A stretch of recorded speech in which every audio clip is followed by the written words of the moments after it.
Bonsoir à tous et merci de choisir le grand rendez-vous de BB24. J'espère que vous vous portez tous à merveille, comme l'équipe du grand rendez-vous d'ailleurs. Et ce soir, nous vous offrons 4 plateaux, bien sûr des plateaux sur lesquels on parlera d'éducation et autisme, de livres pour enfants, de stratégie marketing digital et pourquoi pas de mode ethnique. Plus de détails juste derrière la météo.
Merci à tous de saluer avec nous nos téléspectateurs de Candie qui nous suivent en ce moment et qui sont à l'honneur à travers la carte postale après donc la météo que vous venez de suivre. Et merci également de faire avec nous cette aventure dans l'univers des personnes autistes et surtout les enfants. Apprenons d'abord à connaître en premier ces personnes, les personnes autistes, afin donc de réussir leur intégration dans notre quotidien. C'est ce qu'on nous dira tout à l'heure.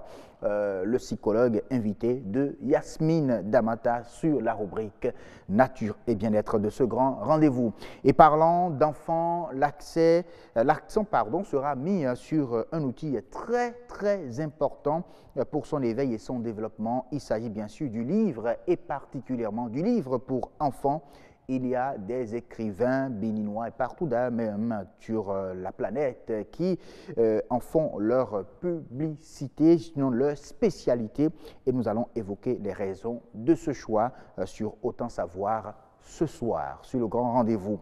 Et sur ce grand rendez-vous, suivez également suivez-nous dans le monde des entreprises pour y découvrir une de leurs forces. Si vous êtes entrepreneur et que vous voulez entrer dans la cour des grands, les spécialistes vous conseillent tout simplement de développer une stratégie marketing digital.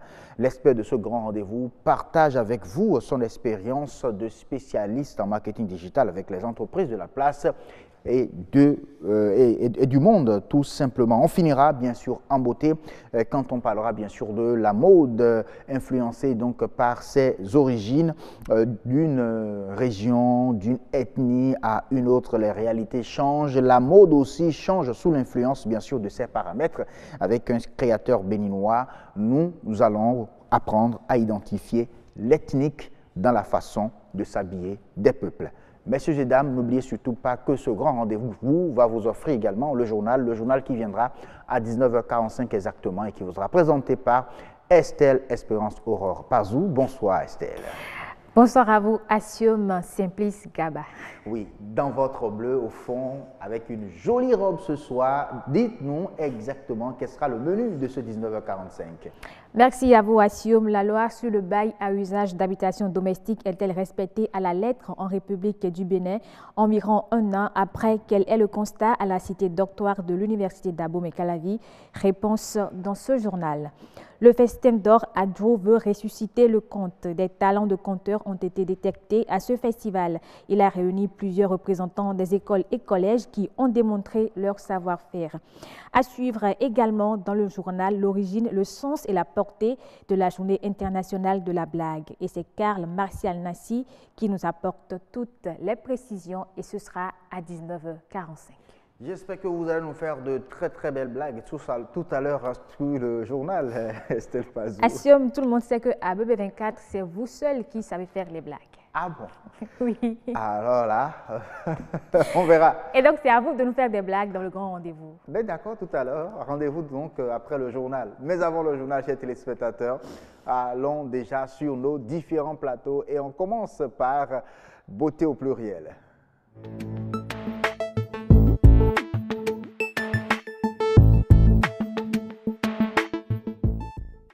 Beauté au pluriel, ce soir, nous allons parler de l'influence des ethnies, l'influence des origines sur la mode. Ben, ça s'appelle la mode ethnique. C'est quoi en réalité? Rendez-vous tout à l'heure, juste derrière cet élément, réalisé par Fudesia Runtonji. Regardez.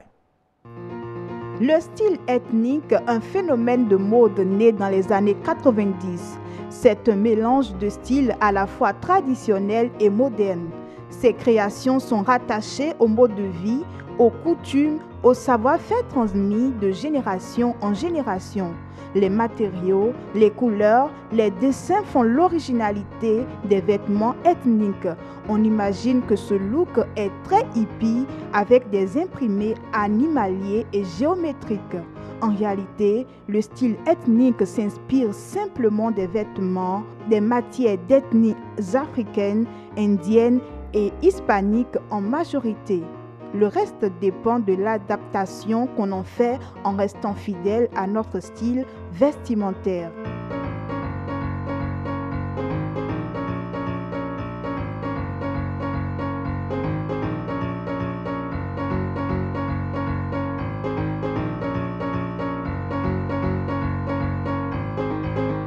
La plupart des créateurs de mode internationaux et quelques-uns au Bénin confectionnent des vêtements ethniques en série limitée. Il existe désormais des accessoires de mode ethnique comme les bijoux en bois, les sacs, les sandales en cuir ou en chanvre et bien d'autres encore.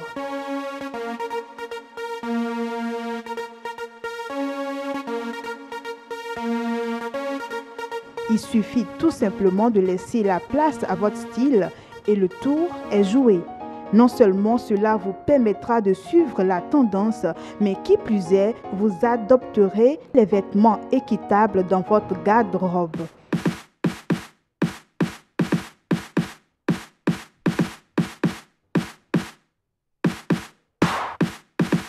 Aujourd'hui, la tendance de la mode ethnique connaît un succès grandissant.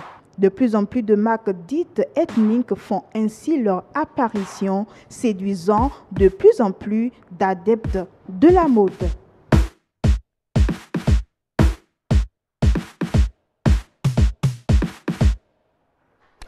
Voilà, merci beaucoup à vous, Victoire Gauguin, pour la pause de voix sur cet élément de Fulgence Routonji qu'on retrouve d'ailleurs même sur ce plateau déjà pour parler de la mode ethnique. Bonsoir.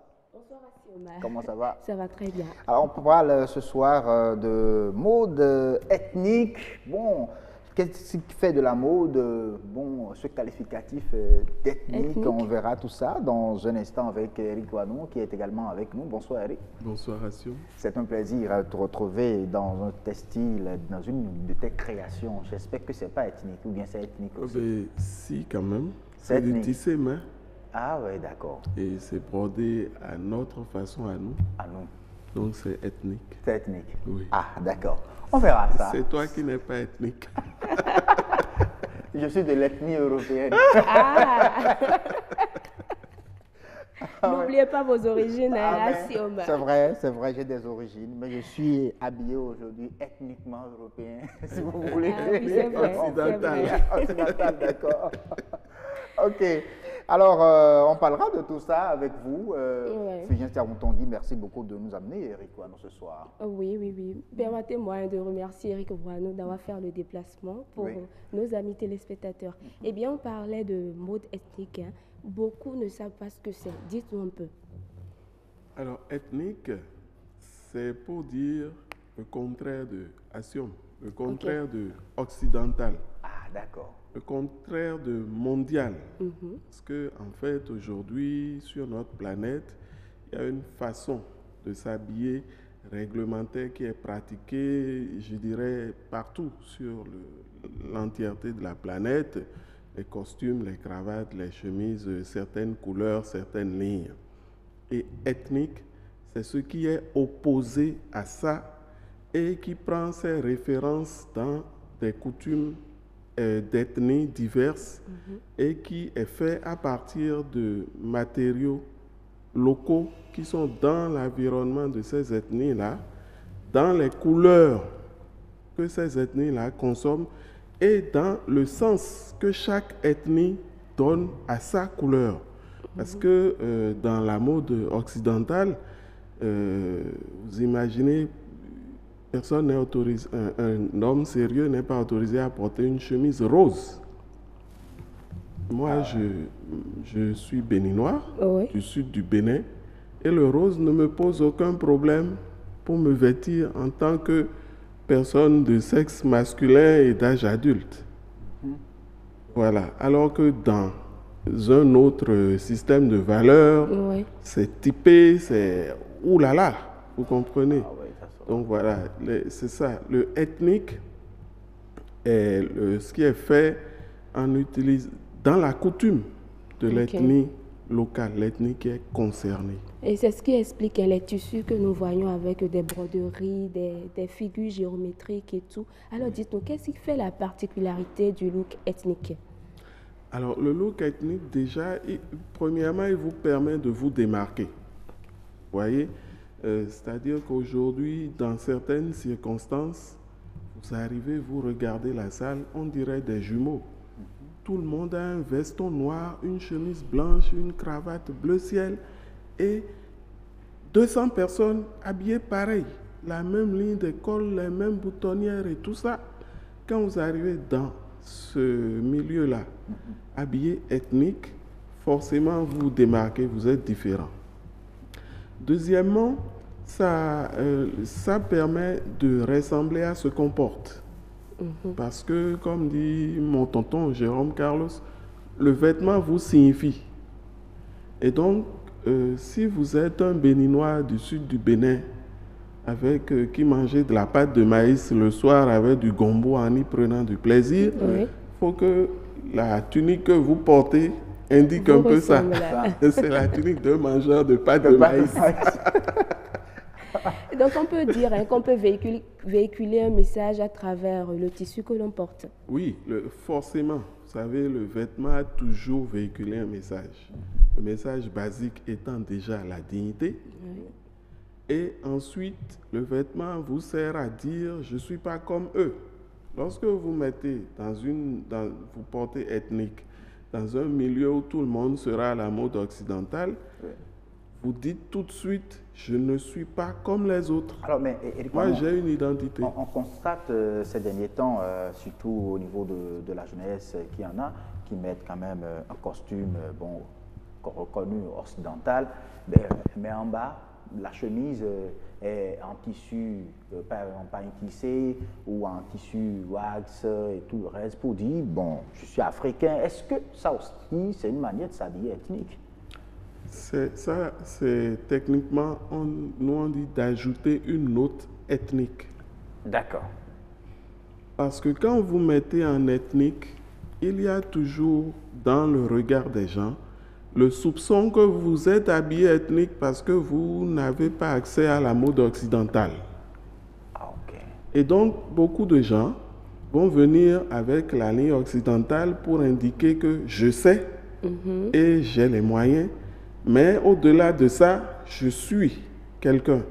Donc, d'où le rajout de la chemise imprimée ou de couleur pour dire je suis quelque chose de plus que tous les autres qui ont une chemise blanche. Alors la question d'Assio m'amène à vous poser cette question. Quelle est la tendance du moment? Quand on parle de look ethnique, quelle est la tendance? Actuellement, la tendance ici au Bénin, Oui. ça repose sur 2-3 choses. La mode est les pantalons très serrés, les bras des vêtements très serrés aussi. Django. Django, c'est D'accord. ça même. C'est ça. Oui, voilà. Donc ça, c'est une tendance occidentale, mais qui a été incluse dans la mode ethnique. Parce que la mode ethnique n'est pas une mode du passé, c'est une mode qui est dynamique, mais qui est tournée vers une communauté précise. Bon, alors, et en dehors de ça, les couleurs très fortes sont à la mode, c'est-à-dire l'orange, les couleurs vives du bleu roi, par exemple, du turquoise, du fuchsia. Fuchsia, ouais. Et tout ce qui brille beaucoup, les pierres, les broderies d'or, d'argent et tout ça. Et depuis 2-3 ans, même un peu plus, il y a une grande promotion autour du tissé ici au Bénin. Donc c'est à peu près ça, les tendances. Et quelles sont les matières sur lesquelles vous travaillez? Moi, personnellement, déjà, je suis sur toutes les matières artisanales. C'est-à-dire que dès que ça a été fait à la main, localement, ça touche mon cœur. Donc, beaucoup de coton teinté soit à l'indigo, soit en batik avec les réserves de cire. Puisque le coton est produit ici, c'est normal. Oui, déjà. Voilà. Là, nous devrions en consommer davantage plutôt que de tout revendre à l'état brut à d'autres. Et donc du coton et les tissés, j'aime beaucoup, je suis pratiquement précurseur sur le tissé et j'ai beaucoup travaillé dessus. Je propose aujourd'hui des textures de tissé dont je suis le seul à pouvoir produire et à proposer aujourd'hui en clientèle et en prêt-à-porter. C'est-à-dire, déjà, on a achevé le travail. C'est un prêt-à-porter, c'est normé, c'est les bonnes tailles et tout. Donc, quand c'est tissé, quand c'est canvas, c'est que c'est ethnique et c'est béninois, c'est ce que vous voulez dire? Parce que le canvas, on en voit dans la culture, dans le septentrion, on en voit également dans le centre et le sud, dans le sud du Bénin. Et dans tous les pays alentours, Burkina, Togo, Ghana, Côte d'Ivoire et tout ça. Mais chaque localité a son style de canvas. Ok. C'est ça qui est ethnique. C'est-à-dire que ethnique, ça veut dire le matériau porte des insignes qui vous permettent de reconnaître la communauté qui l'a produit. Vous comprenez? Donc le canvas du sud du Bénin se reconnaît, celui du septentrion de Djougou, précisément. Là-bas, il y a même des traditions, il y a des codes sur les couleurs, sur les lignes et tout ça. Et certains n'ont pas le droit de porter certaines couleurs ou certaines rayures, et en fonction du rang et du statut. Ça se reconnaît quand c'est du centre. Celui qui vient du Burkina se reconnaît. Celui qui vient du Ghana se reconnaît. Voilà. Et c'est ça la richesse de la mode ethnique. Oui, mais monsieur Ouanou, certaines personnes disent que lorsqu'on porte du tissu artisanal, lorsqu'on est dans le style ethnique, on préserve l'environnement. Pensez-vous pareil? Mais absolument, puisque ethnique, ça veut dire produit sur place à partir de fournitures locales, à partir de pigments locaux, souvent récupérés dans la nature et faits à la main, donc opposés aux industries qui agressent l'environnement.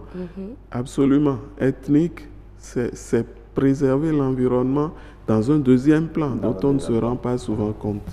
Merci beaucoup à vous. Merci à vous également, Fulgencia. Merci, Assio. À très très bientôt. À vendredi prochain. À vendredi prochain, vous serez avec Agnat Bello. Pourquoi pas dans votre salon de beauté, si vous voulez. J'aime bien y être tout simplement parce que ça parle de la mode et c'est ce qu'on aime le plus. de ça.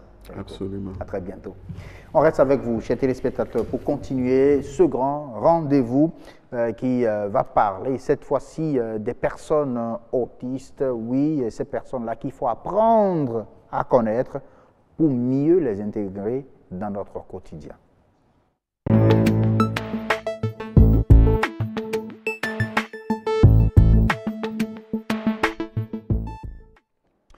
Allez, bienvenue dans l'univers des personnes autistes sur ce grand rendez-vous Nature et Bien-être. Aujourd'hui vous amène à scruter cet univers, vous amène donc à mieux connaître ces personnes-là, comment donc il faut se comporter avec eux et les intégrer dans notre quotidien. Nous allons suivre d'abord ce reportage signé Hermance qui est présenté ici par Yasmine Damata.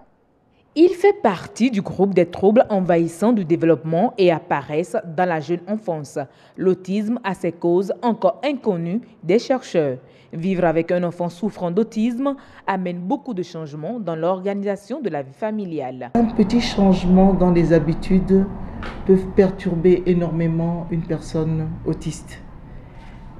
Et ce sont ces activités, en travaillant la cognition, en travaillant la sensorialité, en travaillant les activités de la vie quotidienne, beaucoup, et aussi essayer de... il ne faut surtout pas le brusquer, mais il faut être avec la personne et de manière, disons, intensive et travailler de façon individuelle, parce que ce que vous pouvez essayer de faire avec un enfant, disons, Regina, sera très différent de ce que vous allez pouvoir faire avec Pierre. Et le connaître et, comme je dis, beaucoup de calme, beaucoup de régularité. Il y a certains autistes qui ne pourront pas supporter qu'on les touche. Et ça suffit déjà pour qu'ils soient très perturbés. À ce jour, aucun facteur de risque lié à l'autisme n'a pu être établi de manière scientifique. Toutefois, les garçons seraient les plus affectés que les filles. Merci beaucoup à Hermance Aounou pour la réalisation de ce reportage. On revient en plateau avec Gilles Aizan. Il est psychologue. Bonsoir. Bonsoir, monsieur. Merci d'avoir accepté notre invitation et de nous ramener dans l'univers des personnes autistes, des gens qu'il faut bien apprendre à connaître d'abord. C'est ça, hein? Yasmine Damata, bonsoir. Bonsoir, Siom Gaba, amis téléspectateurs, bonsoir. Oui, aujourd'hui, déjà, la communauté internationale célèbre la journée des autistes. Donc, à cette occasion, nous sommes penchés sur la question et avec le psychologue, nous allons mieux savoir c'est qui ces personnes autistes, comment vivre avec eux, comment les accompagner, comment les aider. Dites-nous déjà, M. Aizan, c'est quoi un autiste? Ok, bonjour madame. L'autisme, on peut définir ça comme un trouble d'envahissement, de développement, qui se caractérise par de l'isolement de la part de cet enfant, la perturbation des rapports, des relations interpersonnelles, perturbation du langage non verbal et de la communication. Aussi une forte restriction des champs d'intérêt au niveau de ces enfants. Mais de quoi ils ont réellement besoin, ces enfants, alors, puisqu'ils ne sont pas comme nous autres? Oui, d'abord, c'est qu'on pourrait dire que ces enfants ont une sorte d'handicap. Donc, ils ont besoin d'abord qu'on les comprenne, qu'on les accepte tels qu'ils sont. Maintenant, qu'on les comprenne, qu'on comprenne ce qui ne va pas à leur niveau, afin de les amener à accepter notre manière de les approcher, pour pouvoir vraiment accepter notre accompagnement, parce qu'ils ont besoin d'un accompagnement. Ils ont besoin d'un accompagnement, donc si on comprend bien, il faut donc apprendre à connaître d'abord les personnes autistes pour mieux les aider. Forcément, si on ne connaît pas un autiste, on ne peut même pas rentrer en relation avec lui. Parce que dans les définitions tout à l'heure, j'ai dit que les rapports interpersonnels sont vraiment perturbés. Parce qu'au niveau de l'autisme, il y a quelque chose de très fondamental, c'est la sensorialité. L'autisme est très perturbé au niveau des sens et cette perturbation, en fait, résulte de sa manière de traiter les informations au niveau des sens. Donc, pour un autiste, par exemple, vous le regardez simplement, lui, au lieu de dire, voilà, vous me regardez, vous communiquez avec moi par le regard, vous voulez me dire telle chose, lui peut traiter ça autrement. Et rien que le regard que vous posez sur lui peut l'agacer. Ça peut l'énerver. Vous le touchez et ça peut l'énerver. Il y a un peu de bruit à côté de lui, ce qui est un bruit d'un décibel supportable pour vous serait déjà très assourdissant pour lui. Donc, au niveau du cerveau, le traitement de l'information n'est pas toujours le même chez toute personne non autiste.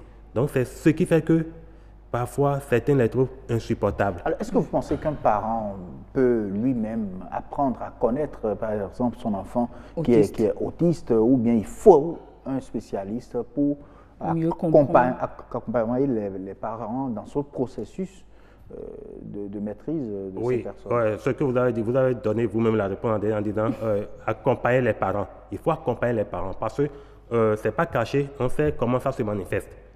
On sait ce qui se passe pour que ça se manifeste de la sorte. Donc, il faut l'expliquer aux parents. Il faut le dire, il peut arriver qu'ils réagissent de telle manière face à telle situation. Comprenez que c'est telle chose qui se passe comme cela. Alors, cherchons autre approche pour une sorte d'apprentissage et d'éducation, l'amener donc petitement. D'abord s'intéresser à lui, parce qu'ils aiment que ce soit eux qui mènent le rythme des relations. Ah, d'accord. Donc, il faut d'abord accepter d'entrer en contact avec lui, selon son mode, tel que lui il aborde, avant de pouvoir l'amener dans le rythme normal. Parce que ce qui est important, on ne va pas rentrer dans son rythme, dans son environnement et le laisser dedans. Ça ne lui fera aucun bien. Parce que l'objectif, c'est de l'amener à une certaine autonomisation, une adaptation pour pouvoir vivre de façon inclusive avec tout son environnement. Alors, un autiste, est-ce qu'il parle, est-ce qu'il entend vraiment ce qu'on lui dit? Un autiste, il parle, il entend. Il parle, il entend. Il parle, il entend. Seulement, la parole est perturbée à certains degrés. Vous en avez chez qui la parole est très perturbée. Et ça ne parle pas. Ça ne parle pas. Ça ne parle pas du tout. Ça ne parle pas du tout. Mais il entend. Il entend. Il entend. Mais comment il réagit alors? Voilà, il entend. Vous allez juger l'entente, le fait d'entendre là, vous allez juger par sa réaction. Malheureusement, chez lui, il peut entendre et ne pas réagir parce que ce qu'il entend de vous, lui, il l'interprète autrement. C'est là où on a parlé de la perturbation de la communication. Parce que communiquer, vous êtes émetteur, l'autre est récepteur et il vous fait le feedback. Vous voyez? Mais lui, même s'il vous entend, il traite l'information autrement. Ce qui fait que dans les signes précoces de l'autisme, il y a le fait qu'on constate que le bébé très tôt ne relance pas le jeu. Il ne parle pas très tôt, c'est ça? Non, déjà, même pas avant l'âge de parler. Les balbutiements, l'enfant ne les aimait pas. Les balbutiements, l'enfant ne les aimait pas. Et quand la maman, après le bain ou avant le bain ou à tout moment, s'amuse avec l'enfant, vous voyez, il y a des enfants, et on s'amuse avec lui, on soulève le doigt et l'enfant va attraper le doigt. Oui. Chez l'enfant autiste, ce n'est pas le cas. Il ne le fait pas. Ou on lui fait des chatouillements, on arrête, lui-même fait des efforts de relancer. L'enfant autiste ne relance pas. Donc, vous voyez. Donc, c'est déjà ça pour montrer que dans la communication, l'interprétation de l'information n'est pas la même chose. Mais comment arriver les parents sont invités à venir à ces séances pour comprendre leur enfant ou on leur fait également une formation à part, les enfants à part? Je crois qu'il serait important d'avoir des creusets de formation pour les parents, d'information, de sensibilisation et de formation. D'information d'abord pour qu'ils soient informés que leur enfant n'est pas un enfant comme on peut penser chez nous, un enfant possédé, un torosou et autres là. Il n'en est rien. On a peur de tout ça et on met des clichés là-dessus quand on n'a pas encore de nom pour tout ça. Donc il faut pouvoir mettre de nom tout sur ces mots. Puis maintenant, dire aux parents ce qu'ils peuvent faire. S'ils ont connaissance de tout ça, ouais, ils vont moins mettre de clichés, ils vont moins cacher ses enfants, ils vont mieux accepter ses enfants. Ils vont laisser accompagner ses enfants. Déjà, quand on parle de psychologue, beaucoup pensent déjà à un problème psychique. À quel moment le psychologue accompagne l'enfant alors? les psychologues accompagnent l'enfant. Vous voyez, parlant de l'autisme, ce n'est pas la question d'un seul spécialiste. Il y a beaucoup de spécialistes qui interviennent sur l'enfant autiste. Il y a le psychologue qui peut intervenir, le psychiatre, le pédopsychiatre, le neurologue, l'orthophoniste, le psychologue en psychomotricité, l'éducateur, c'est tout un monde. Mais tous ceux effectifs de spécialistes, il faudrait qu'ils aient une certaine spécialité de l'autisme. Voilà. Parce que c'est un type d'handicap et on ne peut pas apporter quelque chose à cet enfant si on ne connaît pas ce monde-là. Donc, à tout moment, on peut intervenir quand il faudra apporter un plus, soit directement à l'enfant ou à l'enfant à travers les parents. Voilà. Mais à quel moment on peut intervenir? On peut aider les parents, oui. les spécialistes comme les pédiatres, les sages-femmes, tous ceux qui sont en contact direct avec la petite enfance, à repérer précocement les signes de ce dysfonctionnement afin que les décisions soient prises très tôt pour accompagner l'enfant. D'aucuns disent même que ces enfants qui souffrent d'autisme sont parfois des surdoués. Docteur, en tant que psychologue, dites-nous, hein, c'est vrai qu'ils sont des surdoués? Là, je parlerai des clichés côté rose de la chose. Oui. Je parlerai des clichés côté positif de la chose. Vous voyez? Oui. Puis on a parlé tout à l'heure d'une grande variation dans le traitement de l'information. Donc, quand on prend seulement cet aspect-là, dans son versant positif, oui. On traitera un surdoué d'autisme. Il y a d'autres types de syndromes qui ont pour caractéristique que l'individu ait une capacité de traitement de l'information plus rapide et très rapide par rapport au commun. Vous voyez, c'est déjà une différence au niveau de cette personne-là que d'aucuns classeraient aussi d'autistique, mais à vrai parler, c'est le côté rose de la chose. Quand on parlerait d'autisme en lui-même, ça n'a rien à voir avec. Ça n'a rien à voir avec, mais est-ce que réellement ces enfants, ils sont appelés à grandir, à également avoir une vie de couple? Une famille. Effectivement, un enfant autiste peut grandir, avoir une vie normale et avoir une vie professionnelle. Je ne le dis pas parce que c'est théorique, parce qu'on le pense. J'ai eu à le voir. Même si au Bénin, ce n'est pas encore si tant développé, j'ai eu à voir ailleurs, plus précisément au centre Graffiti à Grenoble en France, où les enfants sont dans un système d'inclusion à l'école où un parcours professionnel leur est déjà défini. On les accompagne même dans leur parcours professionnel pour qu'ils aient une autonomisation. Et ces enfants, ils vont à l'école, ils sont suivis, ils se développent et vous voyez beaucoup ont une grande adaptation à leur environnement. Cela, si la personne parvient à s'adapter, c'est comme quelqu'un qui a un handicap moteur, mais que vous aidez peut-être avec des prothèses et autres à mieux s'adapter, il va pouvoir. Donc, quand la prise en charge est assurée au niveau de ces enfants, déjà ils peuvent être épanouis, vivre comme tout le monde. Oui, mais cela dépendra aussi du degré de sévérité. Voilà. On va en reparler sur notre plateau à Sioum Gaba. Merci beaucoup à vous. Merci à vous de nous avoir reçus. Monsieur Aïzan, merci beaucoup. Je vous en prie. Allez, c'était un plaisir en tout cas d'avoir fait cette aventure dans le monde des personnes autistes. On comprend tout simplement que c'est des gens qu'on peut vraiment impliquer dans un processus de développement de toute nation. Et elles sont aussi très très importantes pour le développement de notre pays. Alors on va continuer avec vous, chers téléspectateurs, sur ce grand rendez-vous. Il est question à présent de parler de stratégie marketing digital. C'est un outil que les grandes entreprises utilisent pour pouvoir bien se faire connaître et vendre mieux leurs produits et services. C'est l'espère.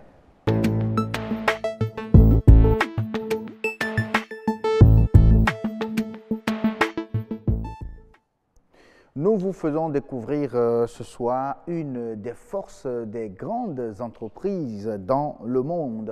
Vous êtes entrepreneur, jeune entrepreneur, vous voulez entrer dans la cour des grands. Ben, les spécialistes vous proposent tout simplement de développer une stratégie marketing digitale. Oui. Qu'est-ce que c'est en réalité la stratégie marketing digitale? Nous aurons bien sûr le temps de vous le faire découvrir avec l'aide bien sûr de Apollinaire Affon. Bonsoir. Alphonse Affo. Bonsoir. Bonsoir, Assio. Merci beaucoup d'avoir accepté notre invitation. Vous êtes spécialiste en marketing digital, bien sûr. Avec vous, nous allons parler bien, de cet outil que vous dites est utilisé par les grandes entreprises. Et pourquoi? D'accord. Merci d'abord pour l'invitation. C'est toujours un plaisir d'être là et de partager avec les téléspectateurs. Et d'entrer en jeu, je voudrais commencer avec cette pensée du docteur Monroe qui dit que vous êtes encore pauvre parce que personne ne vous connaît. Donc, la capacité à qu'on soit entrepreneur, qu'on soit un individu, à multiplier ses résultats, c'est de s'exposer, c'est d'avoir de la visibilité. Et vous le savez tous, nous sommes à l'ère du digital. Ça veut dire que plus une entreprise veut obtenir des résultats, il faut que cette entreprise s'expose davantage. Et ceci sous-entend qu'il faut mettre en place ce que nous appelons une stratégie marketing digital. Je vais parler de l'approche que je propose aux gens tout à l'heure, qui est basée sur une approche pertinence, omniprésence et intimité. Rappelez-nous les trois aspects déjà. La pertinence, on va y revenir, l'omniprésence et l'intimité. Et l'intimité. Oui. Alors, moi, je cherchais plutôt à comprendre pourquoi est-ce que vous dites que c'est un outil des grandes entreprises, c'est une culture développée par les grandes entreprises. Okay. Il suffit simplement de regarder les statistiques. Quand vous prenez les meilleures entreprises au monde à l'heure actuelle, je donne le cas de Amazon. Amazon, c'est le plus grand supermarché au monde, mais qui n'a même pas de boutique physique. Je prends l'entreprise de Alibaba, je prends Facebook, je prends Google. Ce sont de grandes entreprises qui ont su très tôt profiter du potentiel de l'Internet. Et je donne souvent un exemple très simple. Hier, tout le monde n'avait pas, ou bien la majorité n'avait pas de smartphone. La majorité n'avait pas accès aux médias sociaux. Et l'Internet, de plus en plus, pénètre nos pays. Donc, il est temps d'aller vers les potentiels clients là où ils se trouvent. Oui.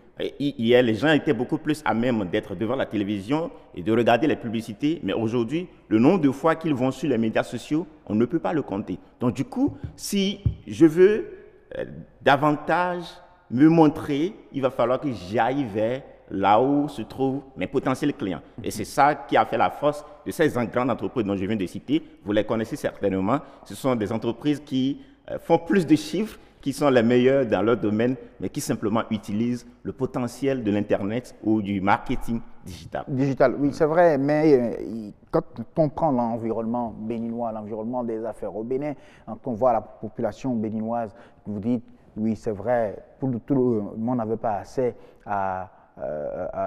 au smartphone et tout le reste. L'Internet pénètre davantage, mais il faut reconnaître que moins de 50% des Béninois aujourd'hui maîtrisent vraiment l'utilisation des TIC, vont également sur Internet, puisque la population qui y va, c'est dans les grandes villes. Ok, voilà pourquoi nous allons commencer déjà par parler de la stratégie que je propose, oui, qui commence par l'approche POI, le PMI pour la pertinence. Oui. Dans une stratégie marketing digital, la première étape, c'est de faire rapidement une étude de marché. Et c'est l'étude de marché qui vous permet, comme on le fait dans le monde du marketing de façon générale, qui vous permet de définir votre avatar. L'avatar ici, c'est en quelque sorte votre potentiel client. Quel est son sexe? Quel est son âge? Quels sont ses centres d'intérêt? Donc du coup, déjà, dans ce process, vous devez arriver à identifier, est-ce que c'est des gens qui sont dans des milieux ruraux ou des gens qui sont à même de manipuler les outils que vous voulez mettre à disposition. Donc la première étape, c'est d'étudier votre marché et de définir votre potentiel client. Et c'est ça qui fait appel à la pertinence dont je parle. Alors, je recommande, ça on va y revenir tout à l'heure, les outils qu'il faut utiliser pour développer sa stratégie marketing digital. Et je recommande souvent aux gens que vous soyez sur les médias sociaux, que vous soyez sur un site internet, il va falloir que ceux qui sont susceptibles de vous suivre vous suivent parce qu'ils gagnent quelque chose à travers vous. Donc, autrement dit, vous les avez étudiés d'avance. Je ne fais pas un post sur ma page Explore Motivation au hasard, parce que je sais que ceux qui s'y trouvent sont certainement intéressés par la motivation.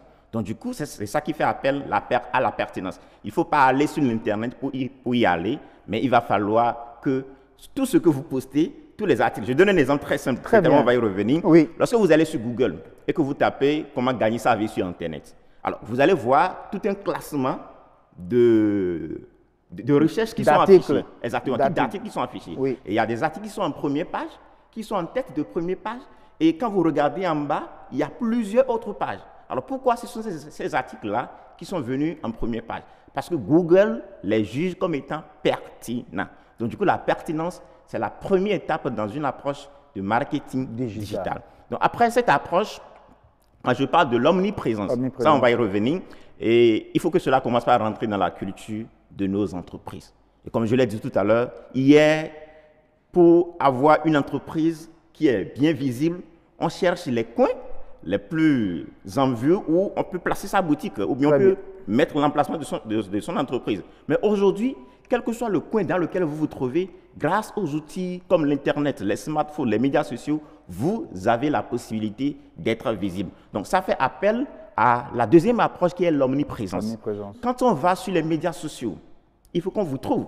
Et je donne deux exemples de grands médias sociaux qu'on peut utiliser dans nos milieux, surtout en Afrique francophone. Il y a Facebook, qui est le géant, qui compte plus d'1 milliard d'utilisateurs. Instagram également, c'est pour l'entreprise Facebook. Je peux prendre les deux, LinkedIn également. Donc, quand on va sur LinkedIn, il faut que vous y trouvez là-bas. Quand on va sur Facebook, il faut qu'on vous retrouve. Quand on va sur Instagram, il faut qu'on vous retrouve. Et un autre outil de Google qu'on appelle le Google My Business. C'est un petit site que Google met à disposition des entrepreneurs, que beaucoup ignorent. C'est un outil gratuit. Il vous suffit simplement de trouver un expert qui vous crée cet outil-là. Quelques instants après, Google vous envoie un code qui vous permet de le valider. Et nous, le travail que nous faisons par exemple dans notre agence de digital marketing, on vous optimise ça de sorte que quand quelqu'un tape le nom, par exemple, je suis dans le domaine de la réalisation des forages, quand quelqu'un va sur l'Internet, il tape réalisation de forage, quand bien même je n'ai pas un site Internet, je puisse sortir. Quand on tape Asium sur l'Internet, vous allez voir rapidement que Facebook a tellement travaillé de sorte que parfois, c'est votre profil Facebook qui s'affiche en première position. Donc, de sorte, quand je parle de l'omniprésence, quand on tape quelque chose que vous vendez, qu'on le retrouve au niveau de LinkedIn, qu'on le retrouve au niveau de Facebook, qu'on le retrouve au niveau de Instagram, et si jamais vous avez un site Internet, ça on va y revenir tout à l'heure, c'est aujourd'hui aberrant en 2019 d'être entrepreneur ou bien d'avoir une entreprise qui n'a pas de site Internet. Ça, c'est des outils. Tout ça, ça va dans le sens de l'omniprésence. De l'omniprésence. L'omniprésence. Et même si vous n'avez pas envie de déployer de grands moyens, aujourd'hui, avec un minimum, en parlant de 200 000 francs, 250 000 francs, 300 000 francs, vous pouvez déjà avoir un site vitrine. Donc, même si vous n'avez pas envie d'avoir un site vitrine, il faut avoir quand même ce que nous appelons les landing pages, les pages d'arrivée ou les tunnels de vente. C'est juste une petite page qui présente votre entreprise et qui fait que si la personne, qu'elle soit sur Facebook, Instagram, ou bien quel que soit là où cette personne vous trouve, quand elle clique, elle puisse avoir la possibilité d'être redirigée sur une page. Et sur cette page, il y a un formulaire de contact. Il y a vos informations, il y a le numéro de téléphone, il y a parfois la carte, l'itinéraire qui redirige la personne pour aller vous trouver. Donc c'est ça que je mets dans l'omniprésence. Dans la première approche, il va falloir que vous publiez des contenus pertinents pour votre audience, parce que c'est cette audience qui est susceptible d'être transformée en des prospects et qui finalement deviendra des clients. Et vous êtes sûr que ça puisse vraiment marcher ici? Je vais vous donner un exemple concret, parce que j'aime bien parler de ce que je pratique. Je suis entrepreneur. Ma première entreprise, je l'ai créée dans le domaine de l'eau et de l'énergie parce que je suis ingénieur géologue de formation. Et j'ai fait plusieurs années dans le domaine de l'eau en tant que consultant indépendant. Et depuis un moment, je me dis, mais pourquoi ne pas aller vers les entreprises privées? Et vous savez, il y a de cela 9 mois, j'ai lancé une prospection de réalisation de forages. On réalise des forages pour des entreprises privées. Je suis dans mon coin, j'ai mon entreprise à Aboum-Calavi. Nous sommes dans un coin parce que nous sommes dans le digital marketing. Et je vous dis, je n'ai pas encore dépensé plus de $300 et j'ai eu plus de 1000 demandes de devis. Et dans le process, nous avons réalisé des forages. Merci beaucoup à vous déjà d'être venu nous expliquer cela. On abordera les autres aspects très très prochainement. Merci. On continue, chers téléspectateurs, puisque Estelle Pazot nous attend dans la rédaction de BB24. Avec elle, nous allons suivre le journal.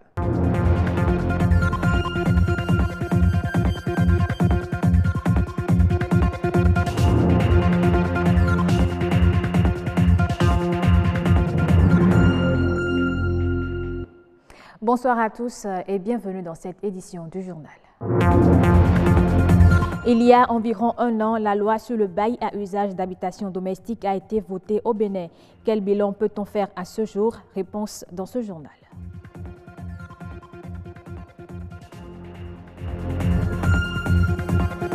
Ressusciter le compte, c'est l'objectif du Festin d'or à Dro, une initiative de Fidèle Anator.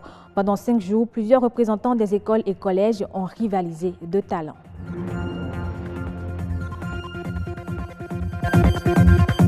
Et puis hier, c'était la journée internationale de la blague. Objectif, répandre la bonne humeur dans notre quotidien. Un sociologue revient dans ce journal sur le sens, l'origine et la portée de cette journée.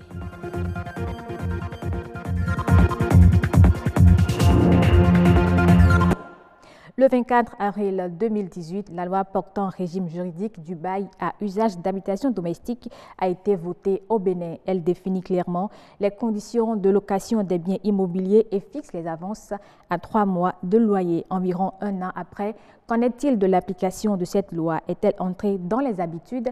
Edwige Agossou et Baudelaire Contiédé sont allés faire le constat dans la cité doctoire de l'université d'Abomey-Calavi.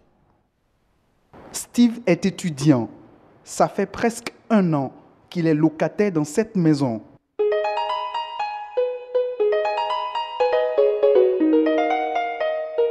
Le contrat de location qui le lie à son propriétaire respecte les prescriptions de la loi du 24 avril 2018 qui fixe la caution à 3 mois de loyer. Et la chambre dans laquelle je suis, j'ai payé 3 mois de caution à mon propriétaire comme les tests l'exigent.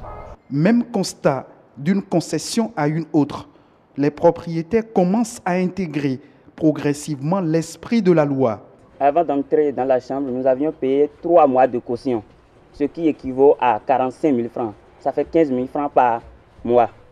Dame Sylvie est propriétaire d'une dizaine de chambres destinées à usage d'habitation domestique. Chez elle, l'application stricte de la loi est non seulement à l'avantage du locataire, mais aussi du propriétaire. Ça arrange tout le monde, ça arrange aussi les locataires parce qu'il n'y a pas l'argent. Avant, c'est à cause des IBO, je vois que des fois on prend 1 an d'avance, 6 mois. Si on prend les 3 mois, c'est sous forme de dette pour nous. Si les locataires veulent quitter la chambre, on doit encore rembourser. Pourtant, il y a des voix dissonantes. Par exemple, dans notre cas maintenant, on a constaté qu'on a donné maintenant 3 mois à notre propriétaire. Et on a ajouté maintenant 1 mois maintenant pour les démarcheurs. Et ça, ce qui fait 4 mois. Notre propriétaire nous a pris 6 mois. Je ne dirais pas 6 mois, je dirais peut-être aussi 7 mois parce que le démarcheur qui nous a amenés dans la maison nous a pris aussi 1 mois de plus, ce qui nous revenait à 7 mois au total. On lui a fait remarquer, mais lui il nous faisait comprendre que chez lui c'est à prendre ou à laisser. Soit vous voulez prendre ou vous ne voulez pas. Nous avons loué juste derrière le campus dans la zone Zogbadje. Version corroborée par Dame Sylvie. C'est les propriétaires qui sont avant qui n'aiment pas rembourser parce que c'est du vol. Ils n'aiment pas parce qu'ils voient qu'ils ont déjà bouffé l'argent. Donc de payer, c'est difficile pour eux, quoi. Promulguée le 2 juillet 2018, la loi portant régime juridique sur le bail à usage d'habitation domestique peine à entrer dans les habitudes. Le conte, c'est un art oratoire qui permet de transmettre les valeurs. Mais cette pratique jadis pleine d'enseignements et de divertissement disparaît à petit feu. Festin d'or à Dro veut inverser cette tendance. C'est une initiative de Fidèle Anator. Pendant 5 jours, plusieurs représentants des écoles et collèges ont rivalisé de talent pour convaincre le jury. Amitié Sagwidi, Enoch Rumpati. Vous savez ce qui s'est passé après? Tout à coup, le chasseur vient pour tuer l'oiseau. Des conteurs nouvelle génération en pleine démonstration de leur talent. Faut-il payer le bien par le mal? Le prix d'une bonté est-il la méchanceté? Adieu, Instant de détente mais nostalgique pour l'ancienne génération. La parole est en fait pour la grande gloire du patrimoine culturel africain, fait de contes, de poésie, de slam, de musique traditionnelle, des arts du griot, de mode et arts martiaux. Festin d'or à Djrou comme à l'ancienne. Ce à Djrou nous permet quelque chose d'essentiel, le retour à la convivialité d'antan. L'autre chose, cette Afrique-là où on n'avait pas les masses médias de si développés qu'aujourd'hui, mais où on avait connu quand même de grands sages, des érudits dans leurs domaines respectifs, qui dirigeaient la cité, qui gouvernaient la cité. Mais d'où est-ce qu'on puisait cette sagesse-là? Mais c'est sous l'arbre à palabre, c'est sous le grand baobab. Il y avait une école de la sagesse. L'école de la sagesse pour éveiller la curiosité intellectuelle chez les enfants et susciter en eux le goût de l'art. Avant d'être comédien, il faut être conscient. Et j'ai de l'envie pour cela. Et j'ai de l'affection pour ce que je fais. Alors je pense que si à chaque fois, nous avons l'occasion de participer à ces genres de festivals, je pense que le Bénin aurait déjà autre image dans le cadre de la culture. Nous, on a un objectif à atteindre. C'est sûr. Et là, quand on s'invite quelque part, on fait tout, on ressort, on se donne à fond pour arriver à cette... Je suis très comblé parce que voir autant de jeunes qui se présentent, qui viennent sur scène avec dans leur tête une histoire, qui travaillent sur la gestuelle, qui travaillent sur le costume, qui travaillent sur la présence sur scène, de voir toute cette jeune génération qui monte, c'est beaucoup d'espoir pour que le conte continue ce chemin à travers les âges. Festin d'or à Djrou comme à l'ancienne de Fidèle Anator n'a pas la prétention de faire de tous les Béninois des conteurs professionnels. Quand je suis dans le travail artistique de transmission, je ne le fais pas forcément pour que tout le monde devienne conteur, pour que tout le monde devienne artiste. C'est pour que les gens aient le goût de l'art. Avec Festin d'or à Djrou, c'est un nouveau départ pour le conte béninois. Une démarche que le promoteur voudrait qu'on accompagne afin de redonner le goût de conte aux Béninois. Un peu de bonne humeur pour égayer notre quotidien, c'est l'objectif de la Journée internationale de la blague. Elle est célébrée chaque 1er avril et coïncide d'ailleurs avec le poisson d'avril. Karl Martial Nancy est sociologue et il revient dans cet extrait sur le sens, l'origine et la portée de cette journée au micro de Rebecca Adjinankou et Gloria Oni. On interroge un peu l'histoire. On remarque que son origine remonte au roi Charles IX en France, qui a voulu changer un peu le calendrier, parce que avant, en France, l'année commençait le 1er avril en fait. Et donc, lui, il est venu pour changer en 1565, il a voulu changer le calendrier pour que l'année démarre plutôt le 1er janvier. Or, le 1er avril, comme le 1er janvier, comme il est de tradition, on s'échange des cadeaux pour se souhaiter une bonne année. Et donc, lui, en changeant ce calendrier, qui est passé désormais d'avril au 1er janvier, où on célèbre désormais le 1er jour de l'année. Mais certains, au niveau, à l'époque, je parle de l'époque, certains à ce moment continuent toujours d'être toujours plongés dans cette habitude-là où on fêtait le 1er jour de l'année en avril. Et donc les autres, qu'on peut appeler un peu les conformistes, en voulant un peu tourner en dérision cette pratique d'une certaine minorité qui ne s'habituait pas encore au fait que le calendrier a changé, ils leur font des blagues. Et donc ce 1er jour-là, au lieu de leur offrir des cadeaux contenant des choses, on leur offre réellement des faux cadeaux, histoire de se moquer un peu d'eux, de rire un peu, pour les tourner un peu en dérision et leur montrer que, mais attention, revenez à la réalité. L'année commence désormais à partir du 1er janvier. Au Kenya, les députés envisagent actuellement de séparer les activités télécom et bancaires des opérateurs de téléphonie mobile dans un souci, disent-ils, de transparence et d'équité du marché. Les commissions parlementaires d'éthique et des finances ont été chargées à cet effet d'examiner les textes des lois qui encadrent les services financiers afin de déterminer dans quelle mesure les soumettre à une réglementation complète de la Banque centrale du Kenya. La question autour de la séparation des activités télécom et financières des sociétés télécom a toujours suscité un débat passionné entre les acteurs du secteur bancaire et ceux des télécommunications. 45 millions de francs CFA, c'est le montant dégagé par le Fonds international de développement agricole FIDA pour la promotion de l'emploi des jeunes dans l'agriculture au Sénégal. Avec son partenaire de la FAO, les deux institutions préparent un programme d'insertion et d'entrepreneuriat. Les acteurs concernés ont échangé sur les contours de ce projet. Anaïs Yaya-Man. e-Jeunes, un projet qui promeut l'emploi des jeunes dans l'agriculture, va bientôt voir le jour. Il est financé par l'État du Sénégal et le Fonds international de développement agricole FIDA à hauteur de 40 milliards de francs CFA. Pour le cas du Sénégal, le projet qui est envisagé porte actuellement sur à peu près 70 millions de dollars pour les 14 régions. Mais en fait, comme je le disais dans l'introduction, étant donné qu'il y a déjà beaucoup de programmes travaillant avec les jeunes, nous souhaitons collaborer avec eux et être le plus complémentaire possible. L'objectif est de dire quel est le revenu décent pour une famille pour pouvoir vivre au village avec la même qualité de vie que l'on trouve en ville. Et je peux vous garantir que toutes les expériences du projet PAFA, du projet PADAER démontrent que l'on peut très bien vivre au village en ce sens.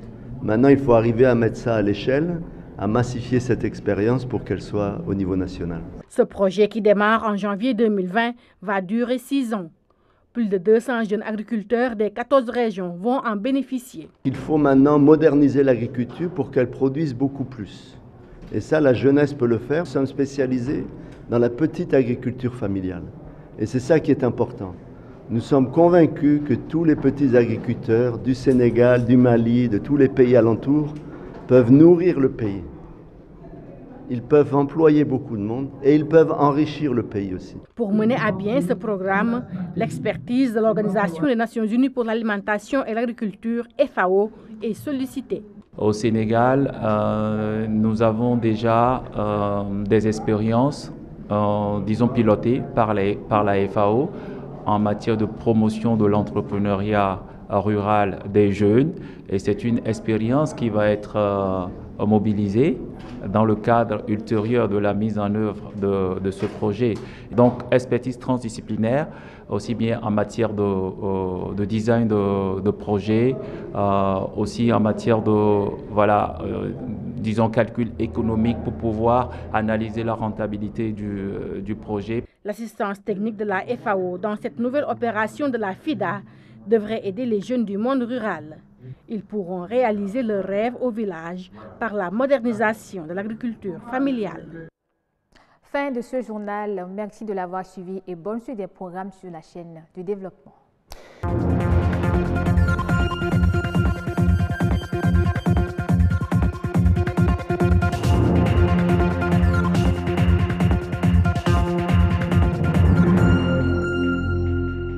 Merci également à vous, Estelle Padrou. Rendez-vous déjà avec vous demain. Vous serez là, non? À 19h45. Non, demain, ce sera peut-être Nadège Sani. Ah oui, peut-être Nadège Sani. Et vous, ça fera lundi, c'est ça? À lundi prochain. Et j'attends toujours ma blague. Je ne l'ai pas eue depuis. Ah d'accord, mais la blague, bon, c'est que j'ai aimé votre journal. Merci beaucoup. Une belle blague. Vous avez compris. Merci à vous. Allez, on se dit donc à lundi. Estelle Pazou revient en plateau avec Aniat Onifade Bello pour continuer les plateaux de ce grand rendez-vous. Bonsoir Aniat. Bonsoir Monsieur Mouaba. C'est autant savoir avec vous.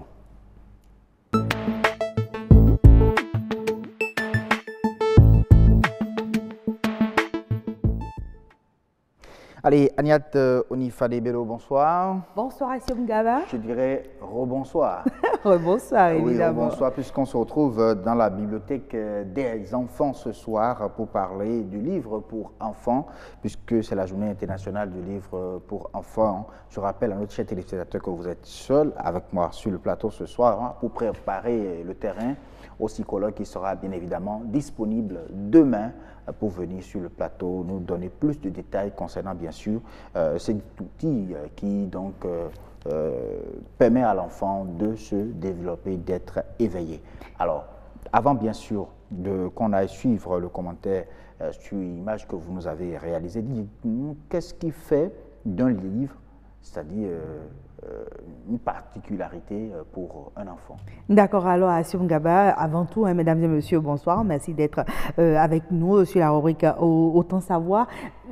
Je me dis, je ne sais pas si c'est l'enfant en moi qui est content de cette thématique, puisqu'on aura la chance d'en parler sur 3 jours. Moi d'abord, j'en parle, après on reçoit un psychologue et on aura un écrivain qui écrit pour les enfants. Pour les enfants? Oui. Alors, j'imagine. C'est un béninois. Oui, un béninois, un écrivain béninois qui écrit pour les enfants. Je pense à une dame. Si elle est disponible, ce sera peut-être elle. Mais sinon, ce sera peut-être quelqu'un d'autre. On verra bien. On verra. D'accord. Alors, votre question, c'est quoi un livre pour enfants? Je crois que c'est déjà dans le groupe de mots. Un livre pour enfants, c'est un livre qui est adressé particulièrement à l'enfant. Alors, l'enfant, la définition qu'on a de l'enfant, ça va de 0 à 18 ans. Donc, le livre doit prendre en compte sa jeunesse, sa vulnérabilité et le fait que ce livre s'adresse justement à un adulte en devenir. Donc, un livre pour enfants, c'est un livre qui s'adresse à un enfant, un adulte de demain. Un adulte de demain, on voit l'histoire des lions qui s'amusent avec les hommes ou les enfants. Oui, oui. Ouais, c'est vraiment bien. L'univers des enfants dans les livres, c'est vraiment particulier. On va suivre d'abord cet élément que vous avez réalisé pour nous. C'est un commentaire sur image et on reviendra pour plus de détails concernant bien sûr le livre pour enfants. Les livres pour enfants sont à l'honneur ce 2 avril. En hommage à un grand écrivain danois, Hans Christian Andersen, né le 2 avril 1805 au Danemark. Il a écrit de nombreux contes qui ont été très appréciés, comme La petite sirène, La petite fille aux lunettes, Le vilain petit canard. Et c'est ainsi que tous les 2 avril, on incite les enfants à davantage s'intéresser aux livres, une façon de combattre l'analphabétisme et de transmettre aux jeunes le goût de la lecture. En Afrique, avec l'oralité, des enfants étaient habitués aux contes. Mais aujourd'hui, de nombreux parents font de la lecture à leurs enfants. Et pour les psychologues, les livres pour enfants contribuent à l'éveil de tout petit. Encore faut-il savoir choisir le bon. De plus en plus d'écrivains béninois s'essayent à l'écriture des livres pour enfants. Mais ils sont souvent en concurrence avec les livres pour enfants venus d'ailleurs qui sont jugés plus accessibles par les parents. Un bon livre n'a pas de prix, mais un livre pour enfants apporte beaucoup à la construction de l'adulte de demain.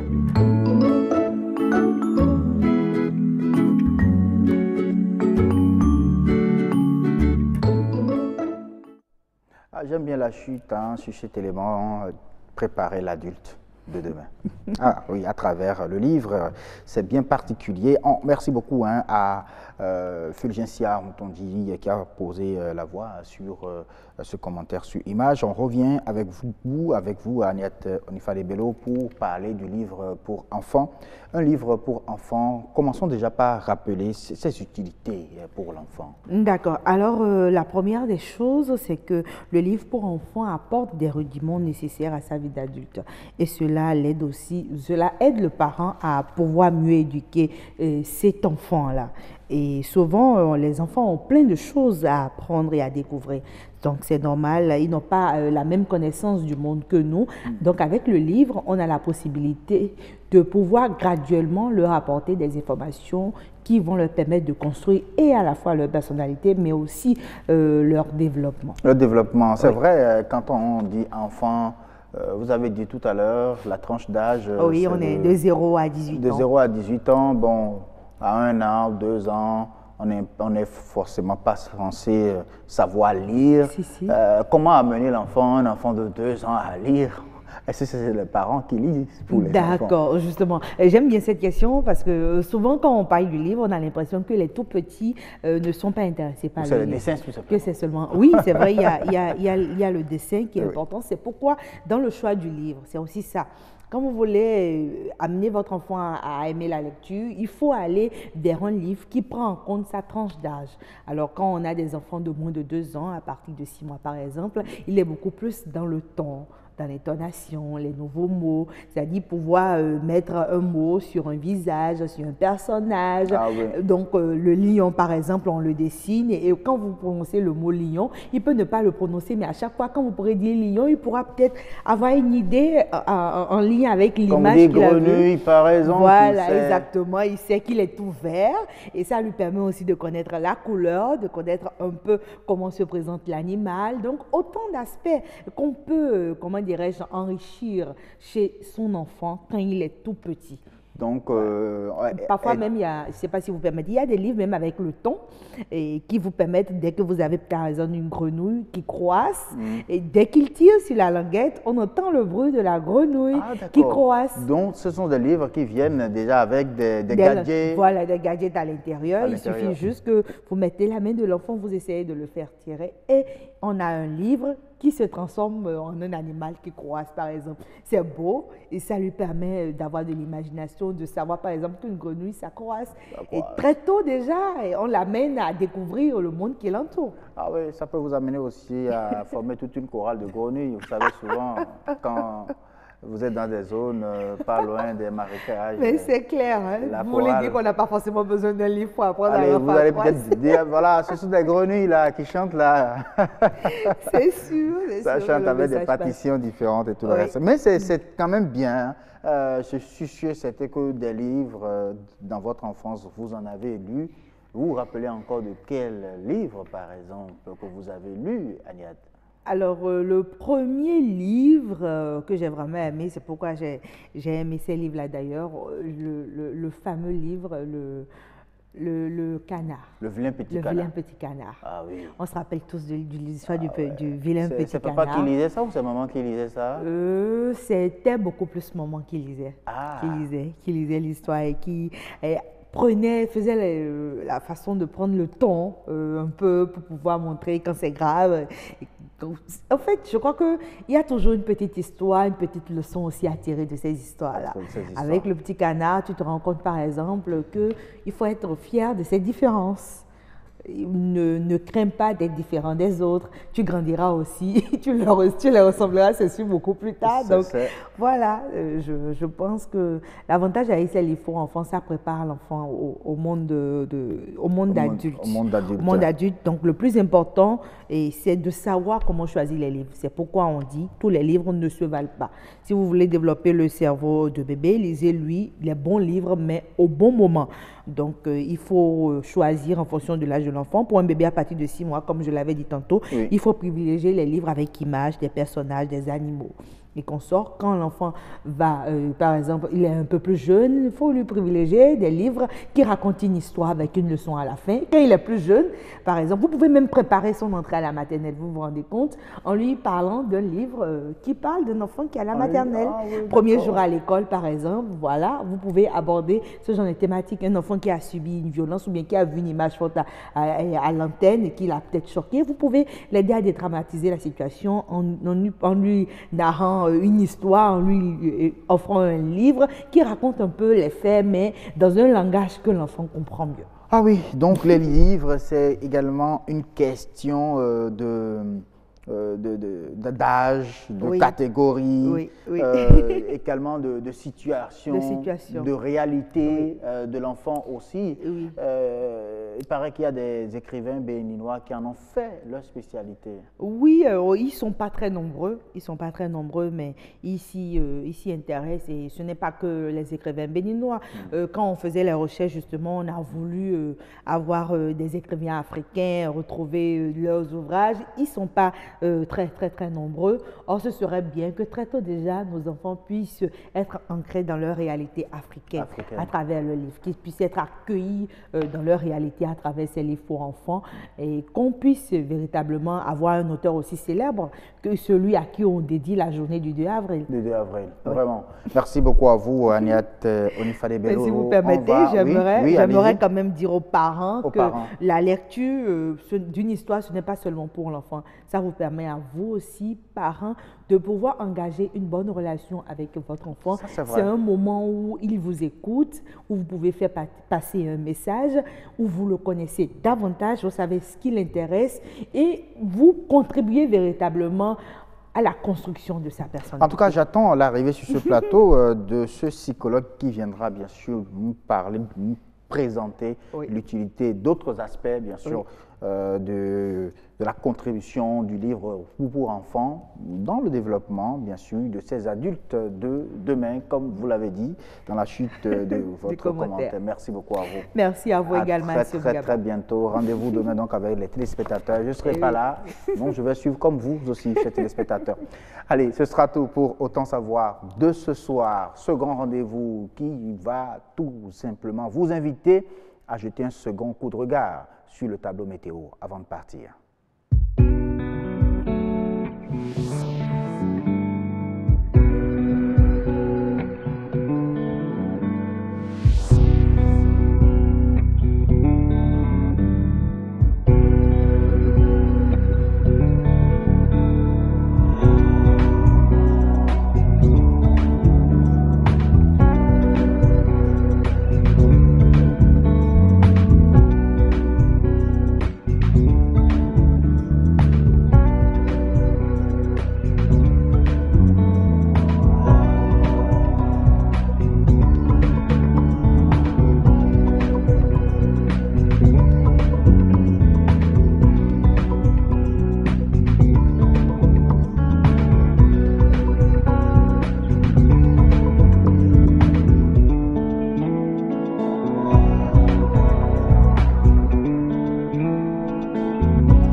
Allez, merci beaucoup à vous, chers téléspectateurs, de nous avoir suivis. Un grand plaisir à cet instant télé passé, bien sûr, en votre compagnie, tout en espérant que c'est un plaisir partagé. Nous vous donnons rendez-vous déjà demain à partir de 19h00 pour la même aventure. Portez-vous bien. Ciao, ciao.